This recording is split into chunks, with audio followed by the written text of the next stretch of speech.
Welcome back to Wide Gaming. Today we have something a little interesting, and I am a little bit late to the party on this one because I wasn't too sure about the actual game itself, but having seen some gameplay and trying it on Game Pass, I actually quite enjoy it. So what do you get if you cross Pokemon with Satisfactory?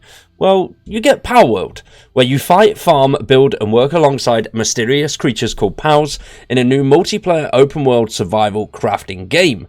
Now, it's developed and published by Pocket Pair, and it released on the 19th of January, just 3 days ago. Since then, it has been an absolute whirlwind for this game, which is hitting the top of the Steam charts.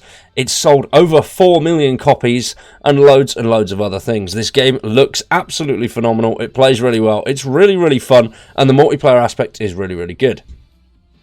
Now, it launched on the 19th, just 3 days ago at the time of recording this video, and it has currently got 93% positive out of 40,000 user reviews, which is absolutely outstanding. This early access title is phenomenal. Now, they're going to be in early access for quite a while.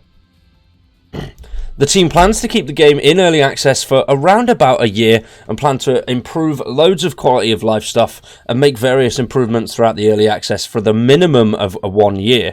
They'll be updating the game based on a roadmap, actively adding content and improving game systems alongside adding new features. They may progress the development further and extend early access, or if they are satisfied by the time that year is up, they may officially release the game. Now, you can get this game on Steam currently for $22.49. It is $22.49 also on Xbox, but if you do have Game Pass, there is a demo available. You can play the demo on Game Pass if you want. And then if you buy the Xbox version, that progress will carry through over to the Xbox version. So you've not really got much to lose if you're on Game Pass. You can just try it out. I had loads of fun on it. That's where I first started trying it and really enjoyed it. Now, the game does come with 10 Steam achievements as well as Xbox achievements, and it is playable on the Steam Deck, which is great news. Now, I have mentioned that it is single player and co-op. There is currently online co-op, but they're planning on adding a PvP to the game at a later stage. There's no news on how PvP is going to work yet, but it is something that the team is looking into. Now, what is Palworld? What is the main gameplay loop, and what does it have you do? It is a survival game which sees you capturing sort of these Pokemon figures. Now, there could be a risk of plagiarism in there, but we will go into that a little bit later on. Now, the game, you can peacefully live alongside mysterious creatures known as Pals, or risk your life to drive off a ruthless poaching syndicate.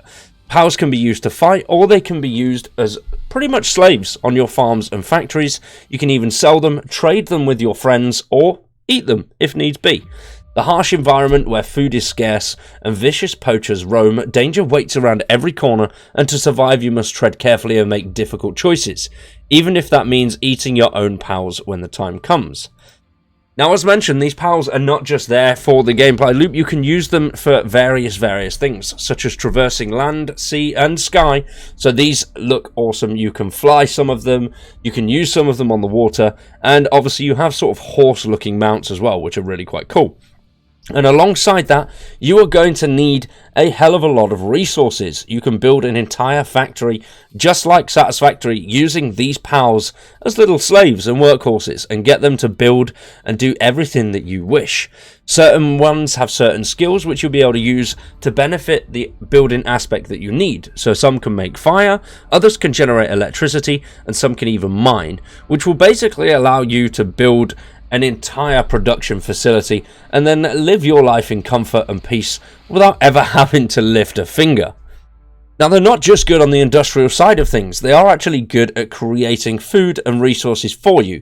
Some of them can plant seeds, others can water and harvest crops, as well as building. So when you actually combine the actual factory and the automation aspect of the pals, as well as the food production side of it, you can have a pretty much self-sustaining home base, which some of the building aspects are really cool, and you can make some pretty unique things in the game. But the pals themselves, you can use them also to build weapons. It's not just building a giant factory. You can build weapons and keep them working as long as you keep them fed. Or you can, well, not feed them and let them work until they die, which, yeah, I can see some pretty inhumane gameplay loops in this, and that could actually be quite fun though, not gonna lie.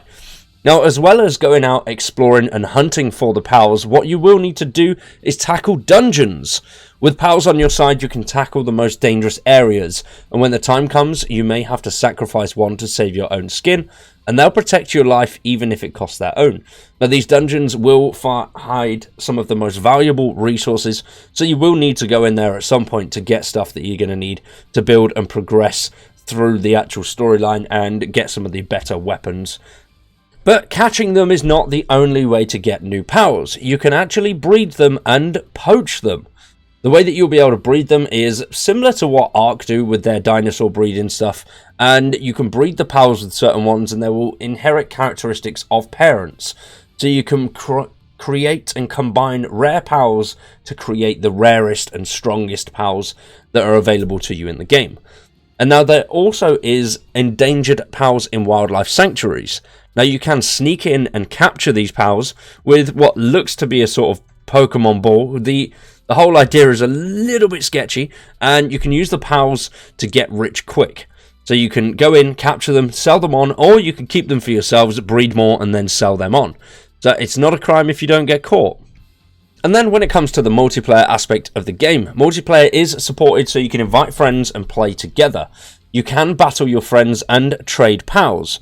Now, the way that the battling works is quite cool, it's loads of fun, and in online co-op mode you can have up to 4 players together. If you do have a dedicated server, you can have 32 players that will play together.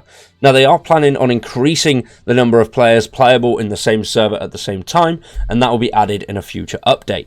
There is also PvP, as I mentioned earlier on, that will be implemented, but there is no news on when that is coming yet. I'm assuming that that will come before the end of that early access period, so we've got a decent chunk of time. Now you know what Palworld is, it has been a phenomenal first 3 days for these developers. It is absolutely insane. It's had a sensational launch, considering it was pretty much soft launch. There's been a few little bits and bobs going out everywhere, a few content creators have had a look into it, but they've sold over 4 million units in just 3 days. It is still in early access, obviously, and it's also available on Game Pass, so there is no news on how many players have downloaded it through Game Pass, but they did say that yesterday, on the 21st, they're selling around 86,000 copies an hour, which is absolutely insane. As well as having over 4 million purchases in those first 3 days, they've also topped the Steam player charts with a peak of 1.284 million players. That is absolutely insane, and currently there are almost 900,000 people playing, just 3 days in. That is a mental number. It is even in the number 1 of the top 100 best-selling games right now. But even with those sales, it has been hit with plagiarism allegations. But plagiarism or not, as it says here, the game has quickly proven to be a hit. And to be fair, it is. Pokemon is one of the best-selling games, one of the best-selling and most well-known franchises around. So a game that combines Pokemon with guns and the satisfactory elements of the building, it's going to be good. Will this game come into some legal troubles down the road? Who knows? Maybe not, but we'll have to find out. I mean, as I mentioned earlier on, it does look very similar to the whole Pokemon aspect. You know, where you go out, you catch creatures by throwing what looks like a Pokeball at them. So there could be some issues later down the road. At the moment, it doesn't seem like it. There are quite a few accounts on Twitter that are comparing all of the pals, should we say, in the game to Pokemon creatures, and there are quite a few that look relatively similar. If not a copy, have had the bones sort of reworked a little bit to make the skins look a little bit different, but could become an issue later down the line. We will have to wait and see. Hopefully not, though, because the game is fun. I'm enjoying it. I didn't think I would because of the whole cartoony aspect of it, but it's fun. I will potentially do more content on Palworld if this video does well. So make sure you drop a like on it, subscribe to the channel, and stick around for much more Palworld. For now, though, I've been Wired. You've been awesome. Thanks for watching, and we'll see you in the next one.